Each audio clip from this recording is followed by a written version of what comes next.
नमस्कार साथियों, कस्तूरी देवी कॉलेज की ऑनलाइन क्लासों में आप सभी का हार्दिक अभिनंदन है। जैसे कि हम चर्चा कर रहे थे कि अपने सब्जेक्ट हिंदी साहित्य के बारे में, तो हिंदी साहित्य में हम जो बीए फाइनल है आपके, उसमें हम सेकंड पेपर की क्या कर रहे थे, चर्चा कर रहे थे। तो सेकंड पेपर में हमने किसके बारे में चर्चा की थी, काव्य शास्त्र के बारे में। तो सेकंड पेपर में हम काव्य शास्त्र के बारे में चर्चा कर रहे थे, उसमें हमने अलंकार पढ़ लिए। उसमें कौन कौन से टॉपिक पढ़ लिए हमने, अलंकार हो गया अपना, शब्द शक्तियाँ हो गई और गुण हो गए, यानी 3 टॉपिक क्या हो गए आपके पहले ही कंप्लीट हो गए पिछली कक्षाओं में। अब जो आगे आपके नेक्स्ट टॉपिक चल रहा है वो कौन सा है, रस। रस की हमने कल जानकारी ली थी थोड़ी सी, जो फर्स्ट कक्षा थी किसकी, रस की। यानी रस की अपनी कौन सी क्लास है, अभी ये 2nd नंबर की क्लास है। इससे पहले हमने रस के बारे में जो कल चर्चा की थी उसके बारे में एक सामान्य सी बातचीत कर लेते हैं। तो रस का अर्थ क्या होता है, हमने ये बात की थी कल, भाई रस क्या होता है, रस की परिभाषा क्या होती है। तो रस के बारे में हमने जो कल जानकारी ली थी उसका थोड़ा सा क्या करते हैं, रिवीजन करते हैं। तो रस क्या होता है, जैसे आप कोई भी रचना हो या कोई भी कविता हो, उसको आप पढ़ोगे तो क्या होगा, आपको आनंद प्राप्त होगा। अगर कोई भी रचना या कविता या हो उसको आपको पढ़ने से आनंद प्राप्त होता है तो वो क्या कहलाएगा, रस। यानी जिसको पढ़ने से आपको आनंद प्राप्त हो तो क्या हो जाएगा, उसमें रस होगा, यानी वो रस कहलाता है। यानी आपको क्या होना चाहिए, रस प्राप्त होना चाहिए। यानी अगर आप किसी काम को करोगे आपको आनंद ही नहीं आएगा उस काम को करने में, तो आपको फिर रस प्राप्त होगा क्या, उस काम में नहीं होगा। तो रस प्राप्त करने का मतलब ये है कि आपको जो भी कविता हो या रचना हो उसको पढ़ने से आपको क्या होना चाहिए, आनंद प्राप्त होना चाहिए। तो अगर आपको आनंद प्राप्त हो रहा है तो कहने का मतलब क्या है कि आपको रस प्राप्त हो रहा है, यानी वो एक रसमय रचना है। यानी उसमें ऐसे रसों का प्रयोग किया गया है जिससे कि आपको आनंद प्राप्त हो रहा है। तो ये रस की कहती है एक सामान्य सी जानकारी दी, रस क्या होता है। फिर हमने इसके अवयव के बारे में जानकारी ली थी, किसके बारे में, अवयव। अवयव यानी अंग, क्या, अंग। तो अंगों के बारे में जो हमने जानकारी ली थी कल, तो उसके अंग कौन कौन से थे, एक तो था इसके स्थायी भाव। कौन सा, स्थायी भाव। तो स्थायी भाव जो आज पढ़ेंगे हम स्थायी भावों के बारे में, यानी जो रस होगा, यानी हर रस का एक क्या होता है, स्थायी भाव होता है। तो अब स्थायी भाव क्या होता है, यानी जो भाव होते हैं जो स्थायी, तो ये कहने का मतलब नाम से ही मालूम चल रहा है ना आपको, स्थायी कैसे होते हैं ये, स्थायी यानी एक ही जगह स्थिर, यानी सामाजिक, यानी चित्त के ऐसे विकार, यानी जो आपका चित्त है, आपके मन है, उसका ऐसा विकार होना चाहिए जो क्या हो, स्थायी हो, यानी जो हिले डुले नहीं। यानी कहने का मतलब ये, जैसे श्रृंगार रस है तो उसके साथ कौन सा स्थायी भाव, रति। यानी जहाँ पे श्रृंगार होगा जहाँ पे प्रेम भी होगा, रति यानी रति का अर्थ क्या होता है, प्रेम। तो श्रृंगार है वहाँ पे प्रेम क्या रहेगा, उपलब्ध रहेगा, यानी स्थायी है। अगर श्रृंगार रस है या श्रृंगार है तो वहाँ पे प्रेम यानी रति अवश्य आएगी। तो कहने का मतलब ये है कि स्थायी भाव क्या रहते हैं, यानी स्थायी रहते हैं, यानी एक ही जगह या क्या रहते हैं, स्थिर रहते हैं। फिर हमने इसके दूसरे अंग के बारे में पढ़ी थी, किसके बारे में, विभाव।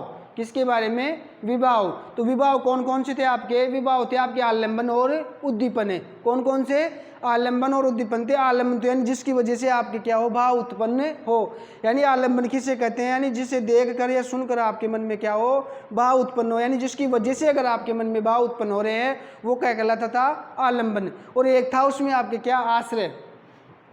क्या था, आश्रय। आश्रय था आपके कि जिसके मन में भाव उत्पन्न हो रहे, यानी एक कोई भी मनुष्य है जैसे उसके मन में कोई भाव उत्पन्न हो रहे किसी को देख के, यानी जिसको देख के या जिसकी वजह से भाव उत्पन्न होंगे वो तो कहलाएंगे आलंबन।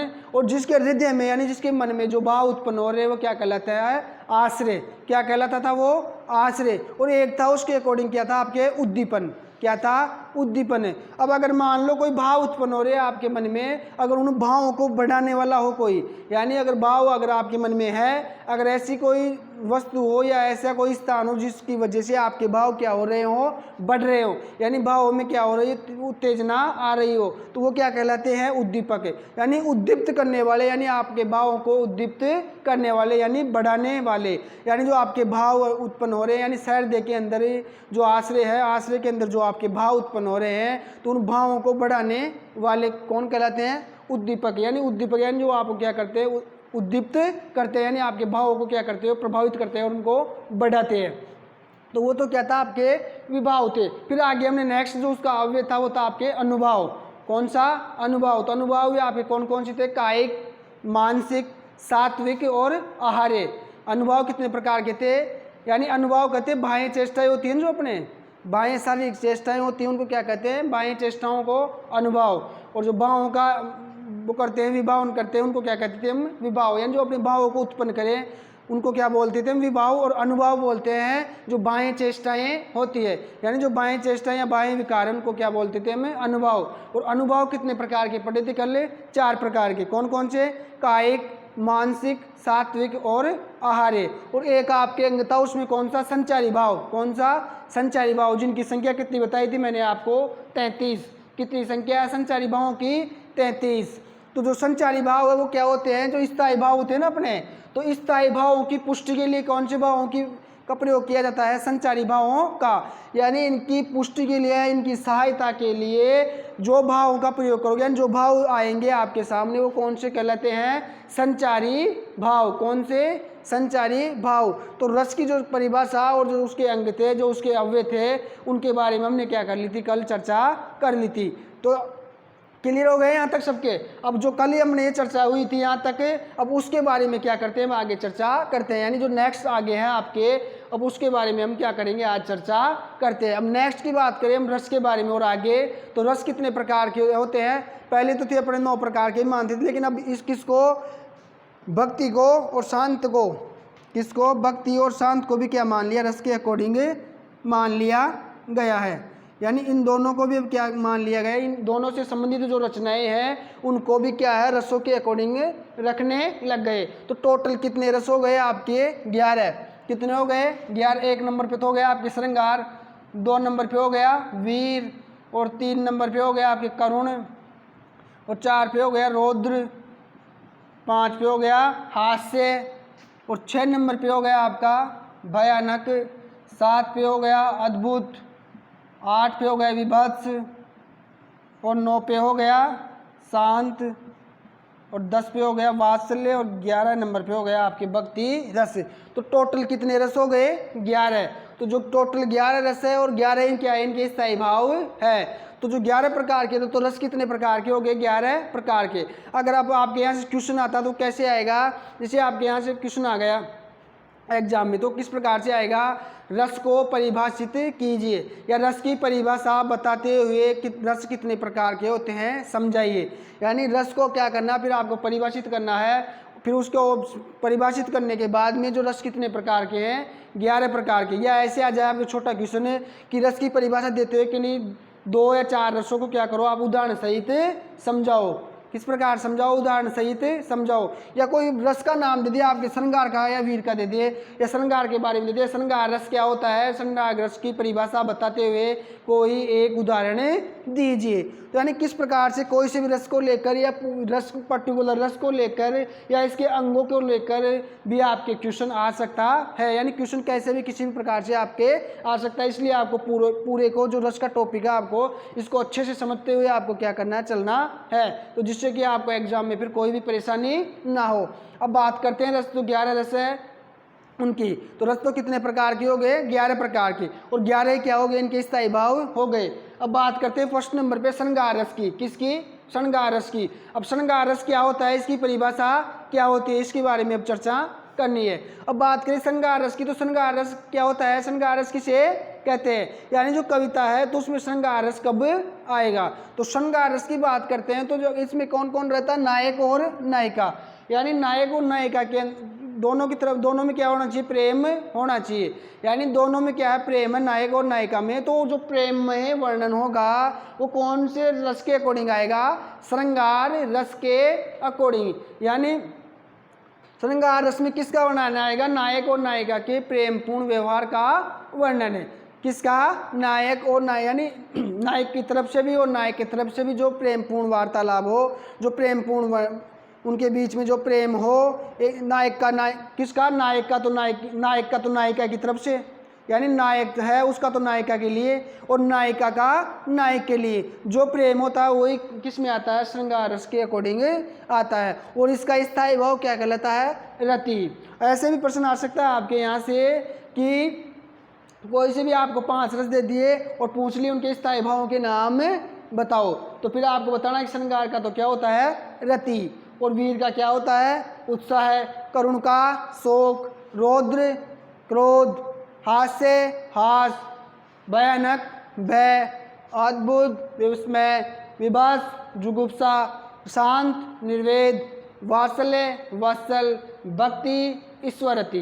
तो ये क्या हो गए, इनके स्थायी भाव हो गए। कोई से भी 4 या 5 आपको पूछ लें इनके स्थायी भाव बताइए। तो श्रृंगार रस क्या हो गया, नायक का नायिका के लिए और नायिका का नायक के लिए जो प्रेम है वो क्या है, श्रृंगार के अकॉर्डिंग या श्रृंगार के अकॉर्डिंग क्या होता है वो आता है। यानी उस वहाँ पे कौन सा रस होता है, श्रृंगार रस होता है। और इस भाव कौन सा होता है वहाँ पे, स्थायी भाव, क्योंकि भाव क्या है, स्थायी है। श्रृंगार के साथ हमेशा कौन सा भाव आएगा, स्थायी भाव। यानी रति, रति का अर्थ होता है प्रेम, यानी जो प्रेम में रचना हो या प्रेम जिसमें प्रेम का वर्णन किया गया हो नायक और नायिका के माध्यम से, वहाँ पे कौन सा रस होता है, श्रृंगार रस।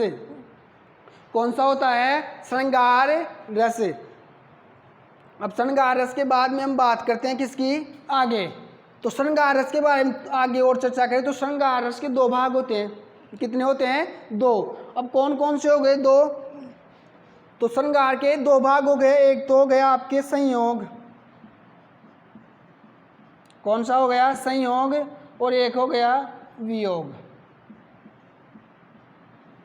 कौन कौन से हो गए, संयोग और वियोग, संयोग और वियोग। तो 2 भाग हो गए, संयोग हो गया और एक हो गया वियोग। अब बात करें किसकी, श्रृंगार रस की आगे। तो संयोग तो क्या होता है और वियोग क्या होता है। तो संयोग का अर्थ तो होता है मिलन, क्या होता है, मिलन। और वियोग का अर्थ होता है बिछड़ना।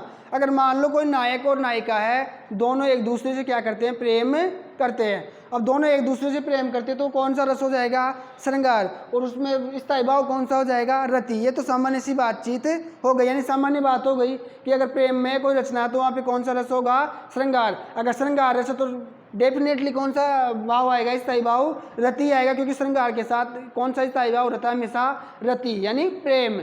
अब बात करें उसके 2 भागों की, संयोग और वियोग की। तो संयोग की बात करते हैं हम।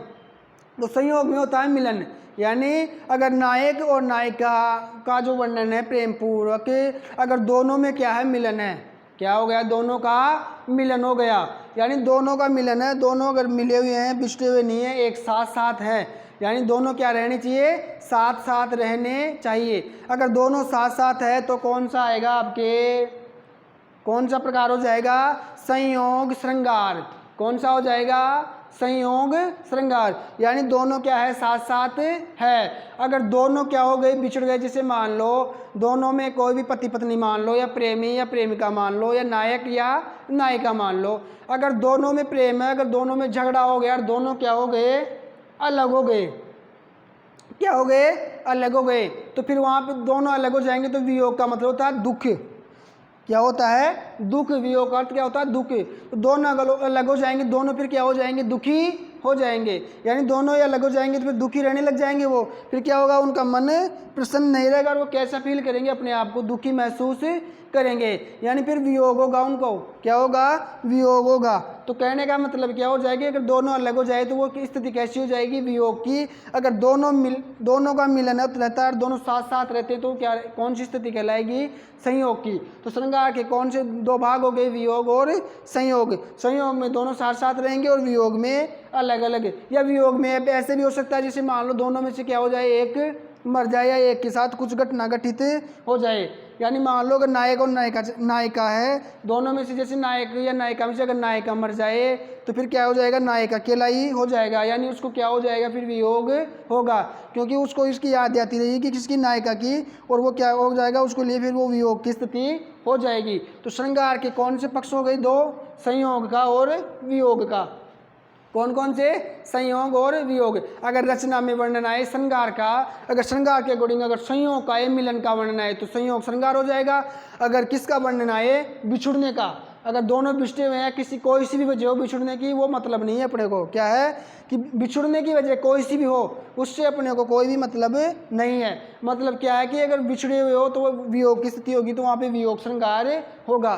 तो श्रृंगार के जो 2 प्रकार थे वो अच्छे से आपके समझ में आ गए होंगे। अब आगे चलते हैं, नेक्स्ट जो रस है उसके बारे में। यानी रचनाओं में जो भी अगर प्रेम पूर्वक वर्णन आएगा वो इसके अकॉर्डिंग आएगा। बस प्रेम का 2 प्रकार से वर्णन होगा, एक तो संयोग से और एक वियोग से। अगर प्रेमी और प्रेमिका साथ रहेंगे तो संयोग वर्णन होगा, अगर दोनों अलग अलग रहेंगे तो वियोग का वर्णन होगा। अब बात करते हैं वीर रस की, किसकी, वीर की। और वीर रस का स्थायी भाव क्या होता है, उत्साह। क्या होता है वीर रस का स्थायी भाव, उत्साह। अब वीर रस की बात करें तो वीर का मतलब होता है जोश, उत्साह पैदा होना। यानी क्या होना चाहिए, आप वीरतापूर्वक, यानी कोई वीरतापूर्वक आप काम करो या कोई कुछ वीरता का या युद्ध का वर्णन हो, तो वहाँ पे कौन सा रस होता है, वीर। कौन सा रस होता है, वीर। यानी कोई भी युद्ध हो, जैसे नगाड़े बज रहे हो, तो वहाँ पे क्या कर, जैसे मान लो कोई युद्ध हो रहा है या कोई नगाड़े बज रहे, तो आपके अंदर क्या होगा, एक वीरता की भावना पैदा होगी। यानी आपके अंदर क्या आ जाएगा, जोश आ जाएगा। तो ऐसे जोश से भरी हुई रचना हो, या कोई युद्ध का वर्णन हो, या कोई नगाड़े बजाने का वर्णन हो, जिससे कि आपको क्या होना चाहिए, जोश उत्पन्न होना चाहिए, आपके अंदर क्या आनी चाहिए, वीरता की भावना उत्पन्न होनी चाहिए। तो अगर ऐसा वर्णन है कविता में, तो उसमें कौन सा रस होगा, वीर रस। अब बात करते हैं स्थायी भाव की, तो स्थायी भाव होता है इसका उत्साह। कौन सा भाव होता है, उत्साह। अब उत्साह होगा अगर वीर रस, यानी अगर आप में वीरता की भावना है, तो उसमें स्थायी भाव कौन सा होगा, उत्साह। यानी अगर आप में वीरता की भावना आई, तो आप क्या रहोगे, उत्साहित रहोगे। क्या रहोगे, आप उत्साहित रहोगे। जैसे मान लो कोई ढोल नगाड़े की आवाज़ बज रही है, जिससे आप में क्या उत्साह उत्पन्न हो गया, यानी उत्साह का संचार हो गया, आप भवें क्या हो जाती है, तन जाती है। यानी आप ऐसे बस छाती वाती चौड़ी कर लिया आपने, क्या हो गया, आप में एक वीरता की भावना उत्पन्न हो गई उन नगाड़ों, जो युद्ध के नगाड़े बज रहे उनको सुनकर, और उत्साह आपके चरम सीमा पे क्या हो गया, पहुंच गया। एक तो सामान्य सी बात ये हो गई। और एक उत्साह होती है, जैसे मान लो कोई गरीब व्यक्ति है, मान लो कौन है, एक कोई गरीब व्यक्ति है, जैसे उसकी हालत क्या खराब है, और उसकी हालत को देखकर, यानी जो उसकी हालत है उसको देख कर आपके मन में क्या होना चाहिए, उत्साह का भाव। हम मन के अंदर उत्साह कैसे आएगा, अगर मान लो कोई व्यक्ति है, जैसे कोई भिखारी है, उसकी स्थिति देख के आपके मन में उत्साह कैसे आएगा, तो वो उत्साह, वो वीरता की भावना कैसे आएगी आपके अंदर आएगी, आपके अंदर जोश आएगा कि मैं इस स्थिति को, यानी जो ये जिस कंडीशन में है, उस कंडीशन से क्या करूं, मैं इसको निकालूं, यानी इसकी गरीबी को मैं दूर करूं, और जो ये भिखारी है इसकी स्थिति को मैं क्या करूं, सुधारूं। ये इस जो इसकी स्थिति है उसको आपको सुधारने का जो मन में जोश आएगा, जो जोश की भावना आएगी, जो उत्साह पैदा होगा, वो क्या होगा आपके, वो भी किसके अकॉर्डिंग आएगा, आपके वीर रस के अकॉर्डिंग। यानी वीर रस के अकॉर्डिंग अगर आपको किसी लाचार को देखते हो, और उसको देख कर आपके मन में जो भावना है, जो उत्साह का संचार होता है, यानी कि मैं इसकी समस्या है जो भी, या इस समस्या को मैं क्या करूँ, समाप्त करूं, तो उस समस्या को समाप्त करने के लिए जो मन में आपके जोश उत्पन्न होता है, जो वीरता की भावना आती है कि मैं इसकी समस्या को क्या करूंगा, समाप्त करूंगा, जो वीरता की जो भावना आती है, जो जोश उत्पन्न होता है, जो उत्साह किसी के साथ आप उस उत्साह या उस लगन के साथ अगर उसकी समस्या को आप सोल्व करोगे, तो वहाँ पे भी कौन सा रस आएगा, वीर रस।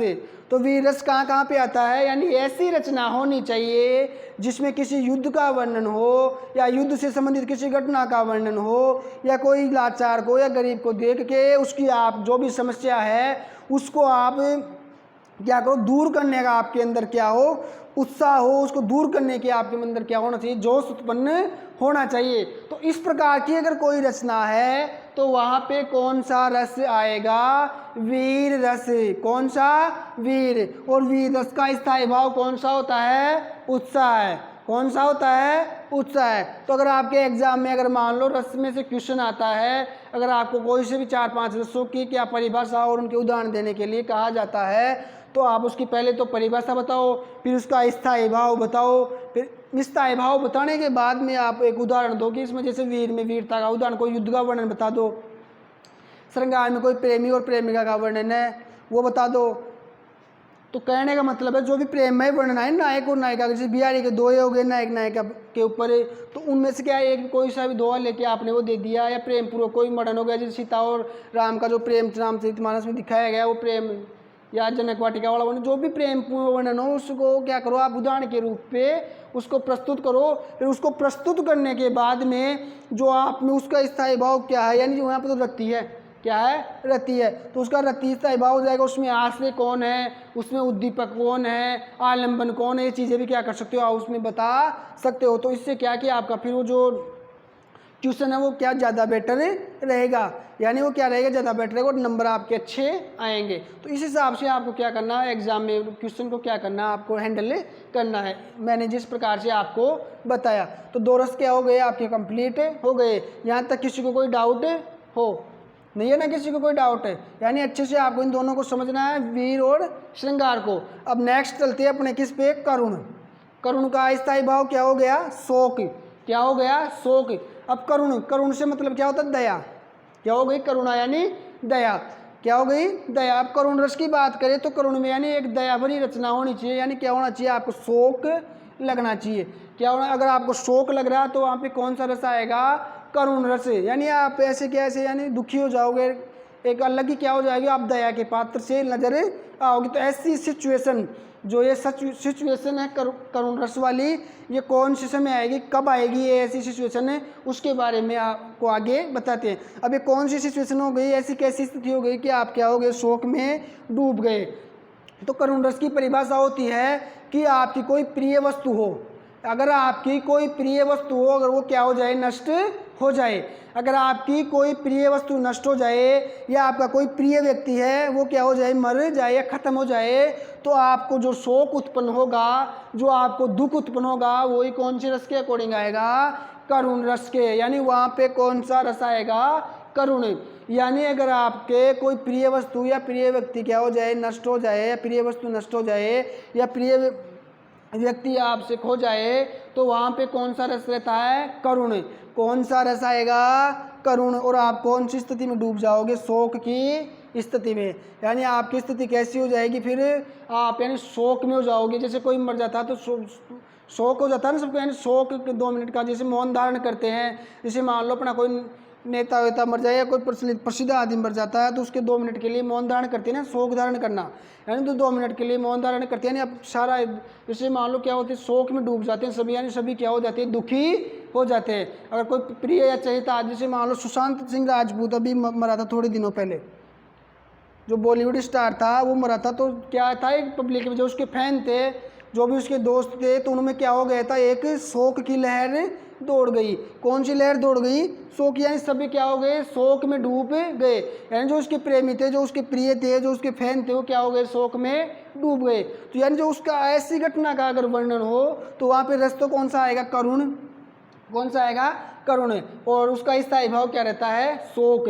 तो कहने का मतलब है, अगर शोक का कहीं भी वर्णन हो, या शोक के बारे में कोई वर्णन हो, तो वहाँ पे कौन सा रस आता है, करुण रस।